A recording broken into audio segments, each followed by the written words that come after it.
Charlotte, good morning. Good morning, Sonia. We've been having a hell of time today, Charlotte. Good morning to you. This is Charlotte Benjamin, everybody. Sean and I are horrified at the story you're about to share with us, Charlotte, I should say. Let me just bring up, we both listened to the voice note that you sent us. Really important. And it's regarding your boyfriend, Gregor Gray. He was first put in prison when he was 25. He's now 42. He's just spent a month in segregation. He is unfortunately under the ruling of IPP. Charlotte, what is IPP? IPP stands for Imprisonment for Public Protection. It's an indeterminate sentence. So once people are sentenced under this, they're not given a release date. And he's been caught in that system. This is a system that was described in 2012 when they outruled it as barbaric.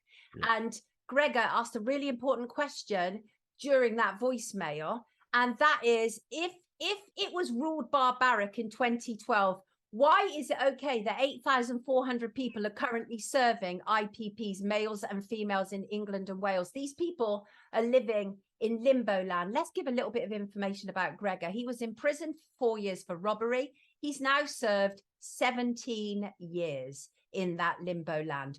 What impact is that having on him, Charlotte? Well, he can't build anything. He can't make a future. He's stuck. He describes it as being buried alive. Wow. And, you know, he does say, give me a sentence, even if that's 26 years, at least I can serve those 26 years and I can build from there. I can make a plan. He's just nowhere. And he recently absconded to raise awareness. And upon them catching him, putting him back in, he's being treated dreadfully. So I visited him yesterday, Sonia. And after the visit, which obviously was very emotional for me and him, he's walking from that visiting room, hopefully wrapped in love. But he's got through the door on the other side, and the officer said, "You're coming for a strip search," which he said, "No problem." Obviously, because there was nothing for them to find. But once he was naked, they've jumped on him, and he thinks his wrist's broken now, and he's not getting to see medics. So he should be being treated with compassion. This has affected a lot of the IPP prisoners psychologically. And they're even proved that this IPP sentence has a very detrimental effect psychologically and causes brain damage. Yeah. Because these people are, it's horrific. And he didn't hide. When he went on the run, he literally came on this podcast, didn't he? And said, "I'm not hiding from anyone. My name's Gregor Gray." Yeah. So I take my hat off to him, and it's such a. There wasn't even anybody injured either in the crime. It was a victimless crime in a way. It was like being stuck. I think it was quite intimidating, but there was no violence. Yeah. And he does say, I'm in here. I've been in here 17 years. I put my hands up. He says repeatedly, "I know what I did was wrong." Yeah. But his sentence. He is watching paedophiles, rapists, murderers come in, do their sentence, and leave. Mad. And the other thing that I think was really noticeable about that voice note was when he was talking about how any malicious person can get you recalled. Now, the recall is dreadful. Now, this is really bad because I know about this in my own life, how malicious some people can be and report you left, right, and centre. So that must be with bells on for prisoners who have their own enemies. And that is like a target hanging over their head. Even when they're released, they can literally be recalled at any time, right? Yeah, even for a missed appointment. Say they missed appointment with probation, they can get recalled and given 2 years. No crime committed, no trial, no guilty, just back on a recall. It's I don't know how he lives with it. I don't know how he's done it, really. Yeah. And his family, 93% of people serving an IPP sentence are still in prison, having passed their tariff expiry date. And because it's been abolished, there's no funding for them to further themselves. The courses, there's nothing for them. It's got to go. Yeah. And it really does. The suffering that this must have caused is just this is just mad. There's no justice in any of this. It's like modern day slavery. Yeah. It's away and awful. throw away the key. Forget about it. He's a political prisoner, isn't he? That's the reality. He's a political prisoner. Yeah. And they're treating him with such contempt, you know, because he spoke on the podcast about the Nottingham officers. He didn't speak very kindly, but they've put him back in Nottingham. So those officers now are just free will to do what they want to him. After they broke his wrist yesterday, if it is broken, they've come in his cell, took his TV, took his stuff. You know, it's never ending for him. Wow. They won't give him his clothes. His family sent clothes in. They're not giving them to him. Yeah, they're trying to. Yeah, you know, what are they trying to create here? Because that's not going to create a nice person, is it? If you know how he's coped and stayed a beautiful soul, which he is. You know, he is. He didn't grow up in the best area. You know, his upbringing, his father was absent. So he's had a lot of struggles. And for him to still be that beautiful soul, I think it's amazing. Mm-hmm. So what happened about the absconding? He was in a Cat D prison, which obviously is like the lowest. There's generally not a fear of prisoners for that. His Gregor's son's birthday was May the 15th. He made 6 applications to be out on that date. The people involved were on holiday. They basically pushed him over the edge, right? And he caught a cab. He left and he caught a cab. He called a taxi and he left the prison. Yeah. And he did intend to go back, but why would you? Yeah.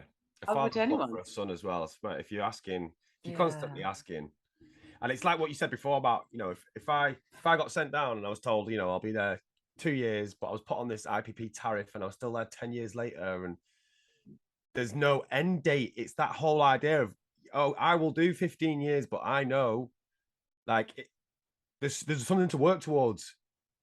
And yeah, unless I misbehave, I'll be getting out then. You know, but he's not got that. Yeah. Which, for me personally, if I was in that position, I would misbehave. Yeah. I would give people grief every day because there's no hope. You know, there's no hope. Yeah. But his son as well, you know, going back to his son, it was his son's birthday. It was his son's 17th birthday. So you have to take in consideration, he's been in there the whole of his son's life.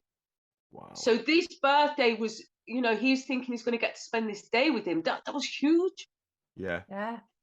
Because I think this will have affected families of people serving IPPs as well, just as much. And like knowing how, like, even like feeling helpless on your side, not being able to help him, and trying to get the word out as much. This is the first time I've ever heard of it today, or last night, or when, you know, I've never heard of an IPP before. So I know there must be so many more people that haven't got a clue this is even happening. Yeah, at least. But then you say that, Shane, but on the visit yesterday, there was another lady visiting her fella, and he was on IPP too. And they've got a 2-week-old baby because he'd been out, but he's been recalled.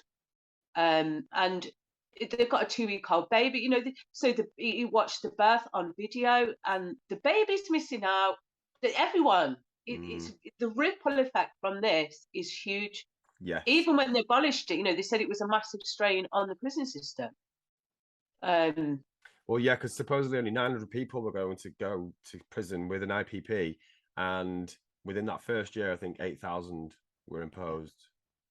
Yeah, it's insane. I mean, his voice on that voice note, I was genuinely concerned about his mental health, to be honest with you. That must be an almost constant worry for you, Charlotte. Oh yeah. And you know, he's daily. One day he's up, then he's down, and he's up, and he's down. And it was like you saying, Shane, you can't do anything. Yesterday, I tried to ring the prison to say, can he be seen by a medic for his wrist? And they just send you around in circles. The phone system sends you around in circles to an answer phone. Yeah. And I don't want to leave a message on an answer phone. I want to talk to someone. I want to know he's going to be seen by a medic. Yeah, fully. What can we do to help? I don't know. I just think we need to make loads of noise. You know, people need to know, the public need to know, because this is taxpayers' money as well, if we look at it that way. You know, what is it to keep a prisoner? Is that £4,000 a year or something? So how much money has gone on keeping Gregor Gray in there when he's not a danger to the public? You know, he's been out for 2 months. He's not hurt anyone. He was pleasant, polite. He's made friends in the community. He's helped the community. And there is a review coming up in September of the IPP. But I think maybe, you know, we need to push that the right outcome comes from that. Yeah. Yeah. Yeah. Well, you must keep us informed, because we need to find out more about this, because I mean, he described himself, I think, as a dead man walking, right? Like a No, dead... that was his friend, Sonia. That's Right. his friend on the voice note. There's the two of them. But yeah, Right. dead man walking. Gregor describes it as being buried alive. It's just, I mean, it's just simple things, isn't it? I sat out in the garden yesterday afternoon and felt the sun on my face. And then I think about him. He's in a cell with a possible broken wrist. He can't even access medical. I mean, he's got other health issues too. That's not the only bit. He's been passing blood in his urine for a while, and he's not seeing a doctor about that. No, it's absolutely insane. It is barbaric. There's no doubt about it. It's like, I mean, so he's basically served 3 times his sentence now, hasn't he? 4.